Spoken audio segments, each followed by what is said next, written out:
So Xbox console sales numbers are down year over year in both Europe and US, so obviously that's not really a good news, but is that a major issue for Xbox brand overall? Let's look into it.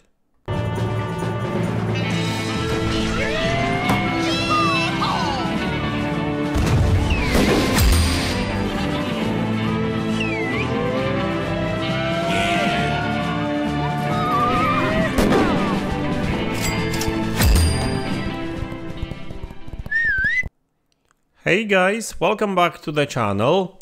So today I would like to talk about Xbox console sales numbers a little bit, even though I don't really cover that topic much on this channel, but there's some major news doing their rounds on internet and social media right now. There's a report by Games Industry, I believe, or some other big website like that, talking about console sales for US, and so that I think the most recent NPD numbers are out, and there was another report about tracking console sales in Europe too, and PlayStation is up year over year. They have been actually doing very good in terms of console sales, even though they will not hit their projected numbers, but the sales numbers are growing anyway. But when it comes to Xbox, it's not actually looking that great. I mean, both US and Europe market, the console sales, Xbox console sales are down year over year. And obviously that's not really a good news overall, because you want your favorite brand to do good. And even though like I said, like many even years ago before that console launched, that I never imagined Xbox to beat a PlayStation in terms of console sales, for many reasons why Xbox games are on PC day one, and yeah, it's happening on PlayStation, but it's not actually to the same degree. Really Xbox is telling people not to buy Xbox too, and I'll get into that too.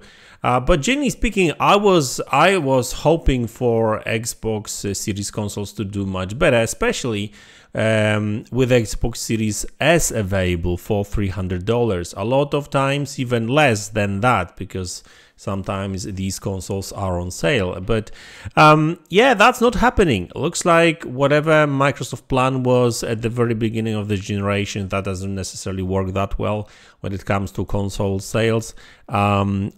Xbox, I think they are at like 28 million console sold right now.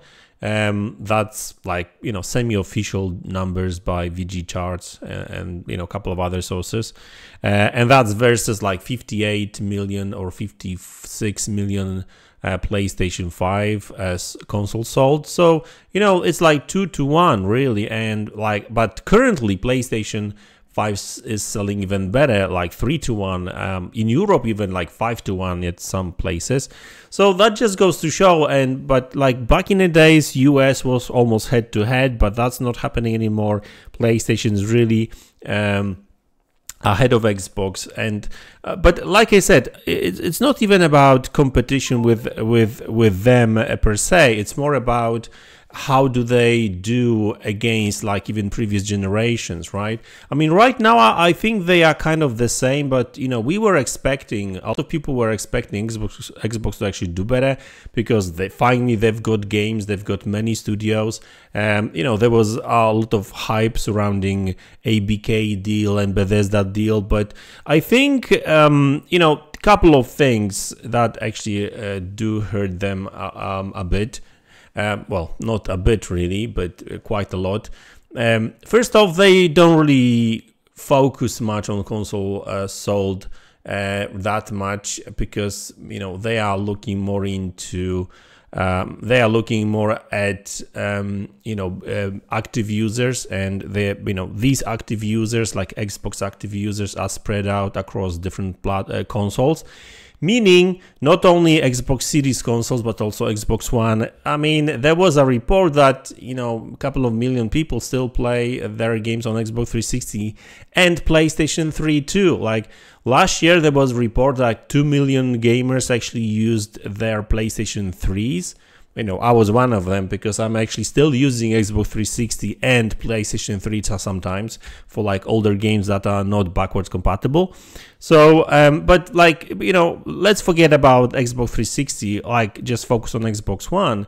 You know, that console sold like 60 million, right? So like there's a lot of people that still play FIFA, Madden and whatever. So these, as long as these games still work on these consoles, they don't have any incentive to upgrade, right? So, you know, like I guess for Xbox, it kind of actually even makes sense. Like, you know, you don't necessarily want to sell a console to people like that at loss just for them to play one game. Yes, I mean, you know, the good news is still that they are spending money within the game, and Microsoft makes money on that too. But I mean, like, if they don't need a new console just to play Fortnite, that's fine. But so that's kind of a good news in all this stuff.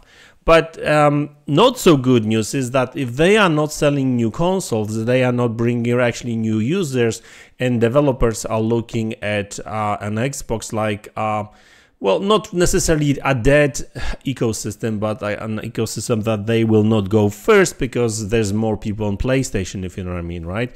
So that's one thing. Another thing is that obviously they say, people, that, hey, you don't need Xbox to play Xbox games. You can play on PC, you can play on xCloud and that kind of stuff. So this strategy obviously doesn't really help that either. And I'm not necessarily saying that it's a bad news. I mean, it's good for consumers, right? Like you don't have to buy an Xbox console to play Xbox games. So I guess it's a customer friendly kind of approach, right? They are not forcing you into buying that console for like $300 or $500. So there's an option there. So I guess, like, you know, for consumer, that's good. For Xbox, I mean, I guess it must be working for them if they are happy with such a strategy and they keep on pushing that narrative. And the last thing I really want to touch upon is really the last couple of months this year. So, you know, all the drama surrounding, you know, Xbox games coming to other platforms like PlayStation, Nintendo. I think that actually made a lot of waves because there was like, it wasn't only hardcore fans talking about it, you know, there were a lot of other people talking about it too, and obviously, you know, other like less interested in the gaming news kind of people did still hear that, oh, so Xbox games are coming to PlayStation, so hey, I don't need Xbox.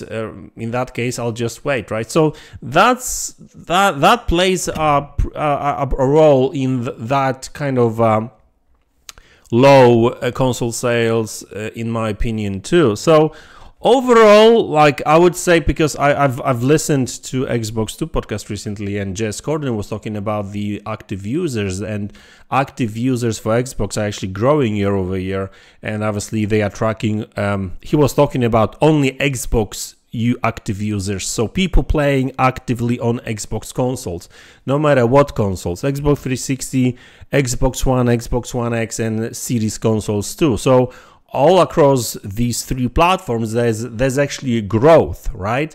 So I mean, as long as that's happening, Xbox will not really ditch Xbox consoles, because, you know, there will be people that will be actually, you know, playing these games still and on their platform, and, you know, whether that's Minecraft or Fortnite. I mean, these free-to-play games are actually monetized, so, you know, Microsoft makes money on it anyway, and they're happy with it, right? So I think at the end of the day, the health of the business should not be judged by the number of consoles sold, but by the, you know, money, you know, how much profit they make. And, you know, as far as I know, as far as I heard recently, they've been profitable for a while now, right? So, you know, there's no problem there. So Yes, even though, there's some caveats to it, so less consoles on the market, well, then, developers will not necessarily focus much on that particular console, or they will not be incentivized to focus mainly on your console, and they will go to the, competitors, or optimize games better for PlayStation, for example. So there's some nuance to all that, right? It's not all that, oh, it's only all about money. Other numbers actually do matter too. So but hey, I mean, at the end of the day, I don't think Xbox cares much about it, like as long as they are profitable and they make money, and I mean, that's the only thing Microsoft cares about, really. So yeah, that's the situation, guys. So I wouldn't necessarily worry about Xbox as a console per se. Like, Xbox is going to be producing consoles in the future. They will be making new consoles. There's this new XDK registered recently, has been registered recently. That's probably Xbox Series X Slim console. I mean, I'm just speculating here.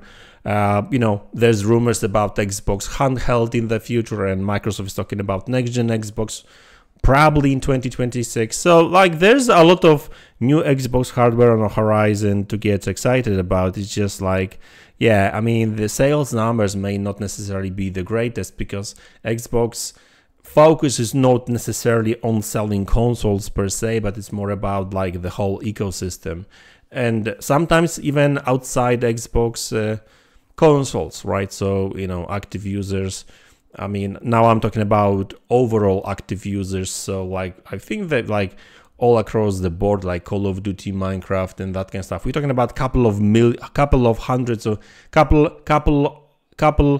hundreds of millions of users, right? So Microsoft actually tracks that too. So anyway, guys, yeah, that's the news. I hope that once Call of Duty hits the store shelves, and on Xbox and Game Pass, and more games on Game Pass, Diablo is coming to Game Pass, and also once there's just going to be more games on Xbox, and looks like that's going to happen this year. Hopefully that sales numbers will pick up a little bit, but don't expect that. I don't expect that too much. I mean, I'm sure that Xbox will just do just fine, but just not great, right? But that's just my opinion. So anyway, guys, that's the video. I hope you enjoyed it. Let me know in the comment section below what you think about it, and I will see you all in the next one. Take care.